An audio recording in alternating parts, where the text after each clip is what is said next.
another episode of the Javelina Coaches Show on the Mendoza's Pharmacy Javelina Sports Network. I'm your host, Mark and Sarah, and thank you for tuning in to another week. We have another lineup of coaches, starting with our head Javelina baseball coach, who's got to watch the team start his season this week, Jason Gonzalez. Hello, Coach. Mark, appreciate being here again.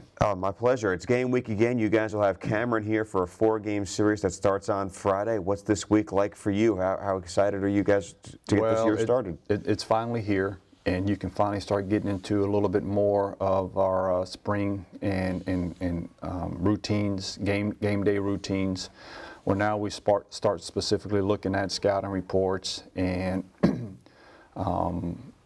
numbers and stats from last year. Of course, you don't have a whole lot to go on, and you have to assume every team is improved at this point in time. But now I think our focus is a little bit more in tune with what we've been working towards and for, and you know, now there's light at the end of the tunnel with opening day. How would you rate the last week of practice your team had? It's been really good. It's been really good. Now the unfortunate part is we've got some guys that might a little unhealthy, not feeling well with all that's going on, and maybe a strained hamstring or a tight muscle here. So we're not necessarily 100% in midweek form. However, again, the focus, the concentration, these guys can feel it. It's time. They've been practicing and working really hard for a long period of time, and when you're doing that in the fall and you're doing that in January the 10th, it just opening day seems so far away. And so when it's here, you can start to feel it in the air a little bit. I feel like you and I talk about this every year, about the luxury of the disadvantage of not having any non-conference games. You talk about how those non-conference games afford you the ability to put guys in different situations, see how they react, see how they perform, and see if you can get your roster, give yourself some time to put the roster in the best shape for the start of the conference schedule. Mm-hmm. Conference schedule starts with the first pitch on Friday. How do you balance the need to learn about your players in game situations, especially some of the new players who are just here, with the knowledge that, well, every game counts towards that conference record? Well, again, it goes back to how focused we are during our fall and during inter squads and during practice. The premium is placed on that because, again, they're aware of the situation in terms of there is no non-conference, where we can always tell them, hey, we want to play as many people as possible and get a lot of guys in the game and evaluate there. Our evaluation has to come through inter squads, and so we tell them that. We know it, they know it, and so the evaluation process is a little bit more intense from us as a coaching staff, because this is all we have to go on. So hopefully you've had a good fall, so we trust you. However, we've been doing this long enough to where a guy may not be playing his best right now, but we can see something down the road. So again, it feels like a disadvantage. However, every team in the conference is going through the exact same thing. So there's really not a disadvantage. You just have to adapt as a coaching staff. How happy were you with the competition you saw from your team in inter squads? Really, really competitive. A really good group in terms of playing hard, really wanting to get after it, having a competitive mindset where they just hate losing more than they love winning, and that's what we're trying to instill into them. We've had some very good leadership from the hitters. You're looking at Giancarlo Servine, Hayden Fales, Stephen Bonus, and what those guys are able to do is impart a lot of that wisdom on the young guys or the transfers and say, hey, this is how we go about our business. And so that's what you want from a program. You want some leadership. You want some guys to be able to kind of move down the line a little bit what they've been through and what the expectations are. And so that's what a good program does, and that's what good team camaraderie and leadership does, and those guys have done a very good job with that. I know you talk a lot about the pack mentality that your team has and how integral that is to the culture you've built on this team. When you have new players coming in, whether we have a kid who might be a transfer from a place like Blinn College or a high school freshman from a place like Gregory Portland or wherever, when did they first start hearing about the pack mentality? They probably started hearing about it the day they were moving into their apartment or moving into their dorms, because again, that's what we say, that's just part of our DNA, and that's how our guys talk. We put no emphasis on stats. We don't care about your stats. Those things are fleeting. It is a team mentality. we've had so many guys, older guys, come to me and say, look, Coach, I know that I'd like to pitch in the 9th inning. However, if you need me in the 5th inning or you need me in the 6th inning, whatever helps us win. And that's music to a coach's ears. You're right. We ask you to please leave your ego at the door. Everybody wants to hit in a 3-hole. Everybody wants to lead off or be the Friday night guy or the closer. Those are the kind of the roles, the glamorous type roles. But we also know that, man, there's so much more to our team, to a successful team. It's like an iceberg. You just see the tip of it, and that's usually the 9 starters. But the base of it that you don't see, that's the rest of the team. And if that thing starts to crack, you don't have a chance. That thing's going to sink. And so for us, the base that nobody sees is the rest of the team. And so that mentality is crucial if there's going to be any type of success at all. Does it make a guy a little bit better, a little bit more of a fit for your pack mentality when he has a name like Wolf? Absolutely. You put that guy on the top of your recruiting board and you hope kind of things work out. But actually, Nick is a tremendous competitor. He's done a very good job here. And he's glad he's here. We're glad he's here. And you guys will enjoy watching him play as well. And I know you're just as excited about a lot of the other newcomers you have in this roster. I think we're all just excited to see them play this week. What are the things that you guys need to be prepared for against the ball club that Cameron brings in this weekend? Well, again, anytime we go to Cameron, it's always been a tough place for us to play. And what we want to continue to do is make Nolan Ryan Field a tough place to play. So hopefully those guys find it a little tough making the trip down. But honestly, it's not going to be about those guys this weekend. I don't think they have a whole lot of information on us. We don't have a whole lot on them. So it's like we tell our guys when we go to practice and we're inter-squad and whatever the case may be, we got to focus on us. We've got to do what we do. Those guys over there, we can't worry about them right now. So again, early on, in the first couple of weeks, I think it will be more about, hey, we've got to go do our job. We've got to execute our game plan. We've got to be really good at how we go about our business. So that's our focus this week. Did Flores and Senaz ever resolve that dispute about who's throwing better these days? Well, they've resolved it verbally. Both of them are undefeated right now. Mm-hmm. One doesn't want the other one, and he's telling him, you don't want any of this. So we haven't settled it on the field yet.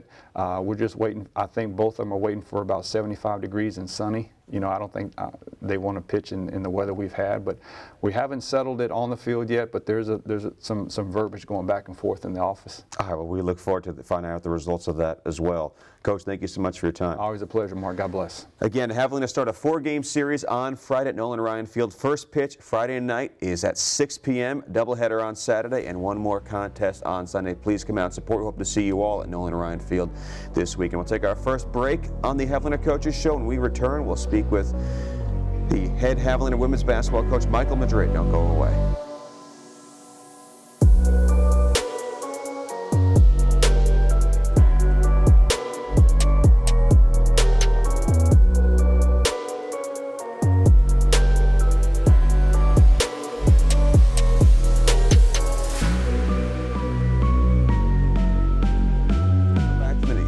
Episode of the Javelina Coaches Show. We're joined by guest number 2, and that is the head coach of Javelina women's basketball, Michael Madrid. Hello, Coach. Hey, Mark. Thanks for having us.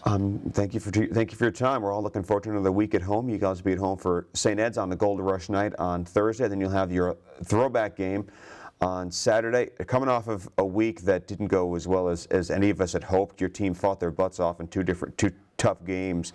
What were the lessons that you guys took from those two contests? Well, going in, we knew that Commerce and UT Tyler were exceptional opponents, extremely well coached, a lot of really good players. Commerce is extremely experienced. They have a number of players on that team that, have been to the regional tournament a few years, have been in this conference a few years. UT Tyler, Coach there has done a tremendous job of kind of gutting the team a little bit and kind of bringing in some of their own players. And so, I thought overall we shot the ball extremely well in both places. I thought defensively we weren't where we normally are. We gave up really high shooting percentages both nights. I told the team after the game, I will take credit for that. I don't know that I did a really good job of preparing them from a defensive standpoint, something that we'll work on moving forward. But, despite me, we had chances in both games. Even there at Commerce, we were able to cut it to 5 or 6, I think, in the fourth quarter. UT Tyler, we get down 9, come back, tie it 61-61 with 3 minutes left, have possession still, even into the last minute, still have possession. So can't say enough about the fight in our players. We've got to learn to win on the road, and that's something that we'll continue to work on. But, it starts in practice, so just excited to get on the floor and work with them again. Yeah, you said after the Tyler game you felt like you didn't do a good enough job preparing the team to play for a full 40 minute. What did you mean by that exactly? Just in terms of situations, we had a 9-point lead with about 3 minutes left in the third. Got a little stagnant defensively. I thought we had some breakdowns here or there that maybe through practice I could have done a better job of preparing us in those situations. And so, despite that, again, they play hard, they compete. We still had a chance to win.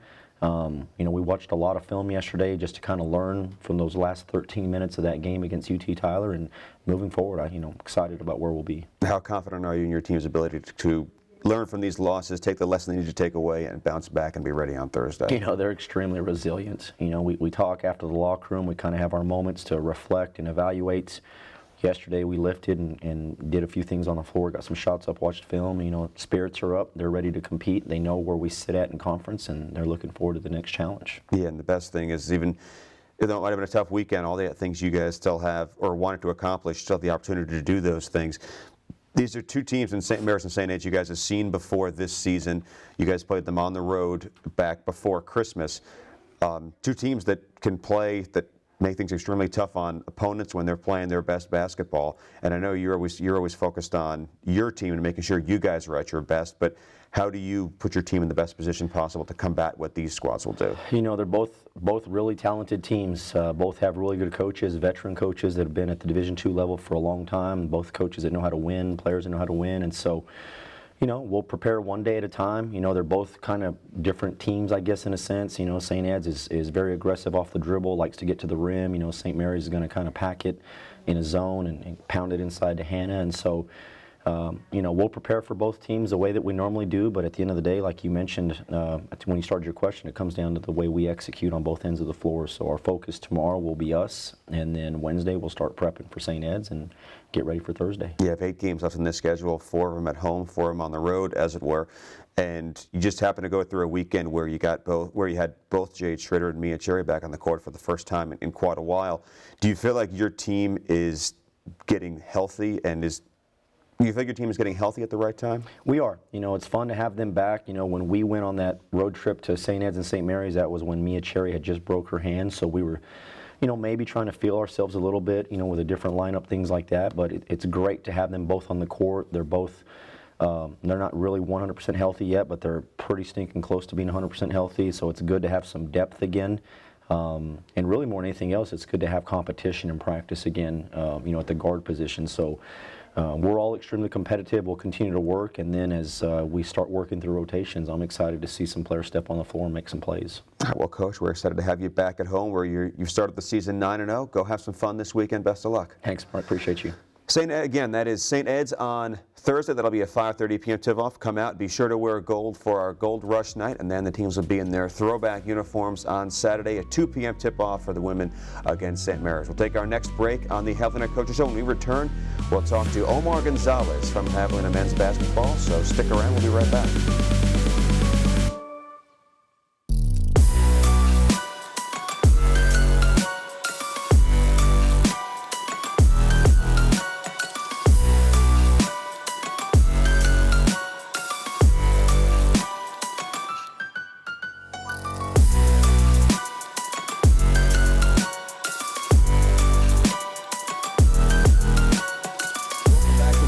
Coaches Show, and we're joined by our next guest. That is from Javelina men's basketball. That is Omar Gonzalez. Coach Gonzalez, thank you so much for stopping by. Thanks for having me, Mark. I know coming off a difficult week for you guys, it's tough to lose any game, but you guys had about as tough a loss as a team could adore on Saturday. But Coach Estelle talked about how proud he was of the effort his team showed. What was the general tone of the message you guys sent to the players after that game? The hardest thing in the Lone Star is to travel. Every team in this league is tough. Every opponent brings a different type of difficulty to have to obtain. And on Thursday, we ran into a really good Commerce team. And I thought our team bounced back considering how that result ended to Saturday. to be put in another tough situation and battle all the way through. And unfortunately, the ball didn't bounce our way for us. But, it's just another opportunity to learn, to get better as a team, to grow, and then just take on the next two opponents we got this week. One of the highlights of the week for you guys was the performance Jake Majors put on Saturday. What did you think of the way he played? I think Jake is a kid that, young man that as his tenure here at Texas A&M Kingsville has gone on, he just finds ways to get better every day. He's an absolute joy to coach. All of our guys are. But you see the extra work that he puts in, and you see all the, tough conversations he has with his teammates, and he's trying to encourage and lead people. There's nothing to not love about Jake Majors. So what he did on Saturday is not surprising because of the work that he puts in on a day-to-day basis, but I was happy for him to be able to have that success. We just have to make sure that it continues in that process. But Jake Majors takes care of that on his own. When you've seen a guy who's grown as much as him, who's gone through as much, worked as hard as he has, whether it's Jake Majors or any other players on your roster, because I know you have a roster full of guys who work hard, how rewarding is that as a head coach? How rewarding is that as a coach? Right. It's definitely something you go back and you say, man, this kid, a lot of times coaches get credit, and it's the kids behind the scenes of what they're doing, and Jake's one of those that, you have to help him and teach him certain things, and you teach him the X's and O's, but the drive and the commitment to being a Javelina is 100% Jake. I remember after the last time you guys lost here at home to Arkansas Fort Smith, I talked to Coach Estelle after you guys won a couple days later, and he mentioned how the next day after that loss, you had guys in the gym at 8, 9 a.m. getting up shots to get ready for the next game that was coming up. How confident are you this team will take a similar mindset towards what they have coming after this past weekend? Prior to this weekend, we're usually a team that bounces back and very rarely goes 0-2 just because of the commitment and the drive these kids have to try to improve. And like I said, we suffered a tough loss on Saturday, but I have no doubt in my mind that these guys are going to come back ready to work today, ready to work this week. It's a big week. We're at home.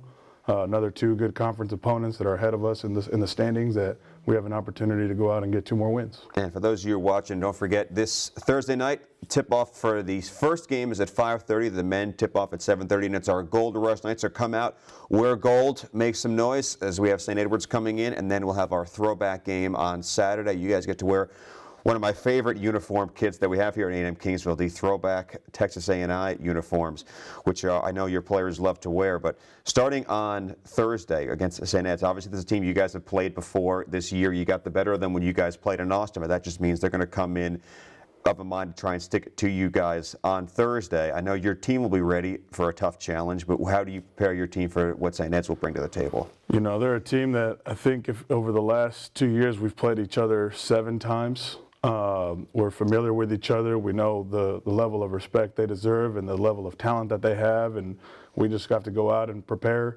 like we've prepared the other times we play them. They're a tough team. They have a lot of different offensive sets and a lot of different ways that they can attack you.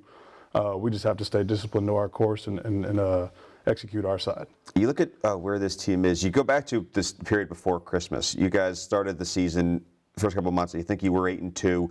Then you went on the holiday break that became an extended break because you had 3 games canceled after that. Do you feel like this team is still trying to recapture what they had during that 8-2 start right now? It's definitely not easy. Basketball to me is a huge sport of rhythm. Whether it's during the game or off of it, you get into a routine, and I think we're getting into it now of, you prep Monday to Wednesday, you play Thursday, you travel Friday, or you prep Friday, and then you play again Saturday. And it just becomes more comfortable as you go on as a player, especially as a coach too, that you get into a routine of things.